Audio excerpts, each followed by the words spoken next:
This is the Northern Explorer. I can confirm we are back on the road.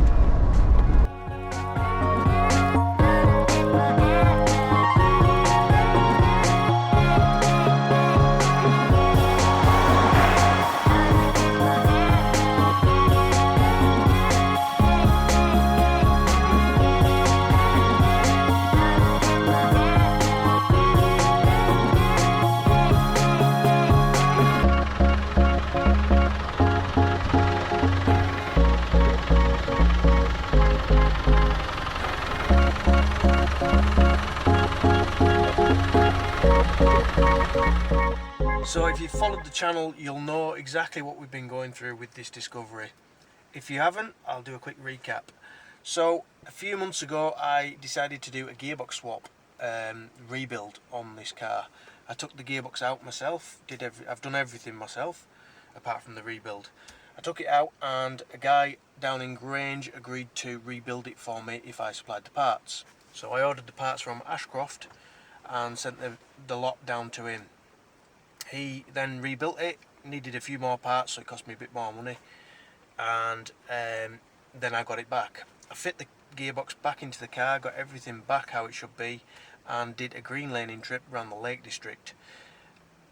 Whilst we were driving down the motorway, it was jumping out of fifth gear, and it was grinding into the other gear, so I knew that something wasn't right. I managed to nurse it all the way through the Lake District on that day, a very wet day as well. And then I got it home and stripped everything back out again. I found a piece of what I think is a retaining spring from one of the synchros in the bottom of the gearbox. Don't know how it got there, obviously hasn't been put in right and it's fallen out, and that was why the gear was jumping out of fifth. So I reached out to Ashcroft and begged and pleaded for a bit of help. I should have gone with them with the rebuild in the first place, but I was trying to save a little bit of money and it's bit me in the arse basically. Very kindly, Dave Ashcroft messaged me back pretty much straight away. Well, he rung me and he said, send it down to us, we will rebuild it and send it back to you, it won't cost you a fortune. So the next task was getting the gearbox down to him. If you've seen a gearbox, they're not small, they're not light, and I needed some way of getting it down to him. I didn't have a pallet, so I managed to get some wood, knock a few bits of wood together and make a bit of a crate.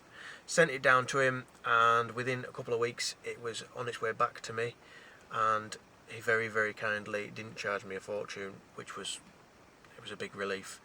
In total, I think the gearbox has cost me about 1,100–1,200 quid, which is a lot more than a rebuild from Ashcroft. So I should have gone with them in the first place. If you're ever thinking about doing anything, don't hesitate, go with them. They're a great company, they do a good job, and they're very reliable. So I got the gearbox. While the gearbox was in bits down at Ashcroft, I decided that I would tackle a few more things with the car, and I started out doing the front brakes.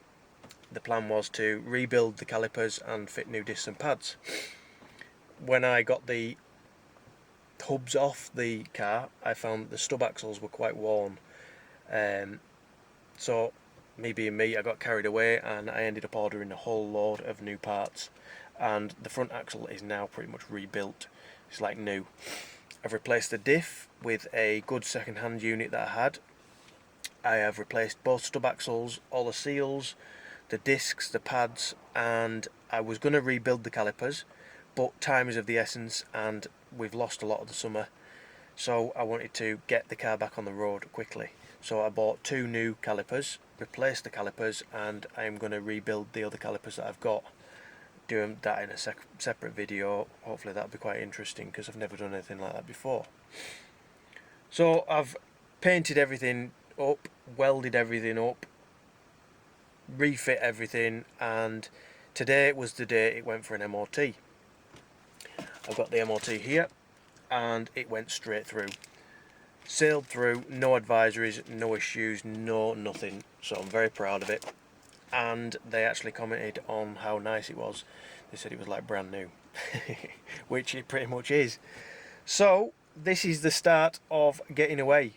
We have a camping trip booked on the 6th of October. We are going to the Lake District. I will reveal all that in the video, but hopefully it should be a nice trip. There's only me and Danielle going, my partner. We're going to go and stay in the roof tent for a night, and like I say, I'll reveal all that in the future.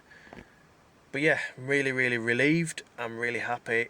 I think the car looks great now. It's looking good. I've also got some new light guards on the front. I've swapped the tyres around so the white lettering is on the inside. I think it looks so much better. Yeah, I'm just really pleased and relieved that everything's working. We've got all gears. It's not jumping out of gear. Check this out, look. Down here I've also replaced the gaiters because they were getting old and tatty. I managed to replace them, so they're looking good. Next job. I have also been shopping. I've been shopping at Forby, and I've also bought a second-hand intercooler, an Alice bought intercooler. So in the next video we're going to be looking at tuning the Discovery, getting a little bit more grunt out of it so that it tows the caravan a little bit nicer. So basically that is it. Yeah, we're back on the road. I'm happy. I'd just like to say a massive thank you to Ashcroft. They've saved me bacon and they've got us back on the road. I can't thank them enough. It's been fantastic. Yeah, really happy. I'd also like to thank everyone that supported the channel and contributed towards buying me a coffee or anything like that. I really appreciate all your support, and hopefully the videos will start improving now. We'll start getting out and adventuring. Yeah, excited. Thanks for watching. Thanks for everything, and I'll see you next time. Bye for now.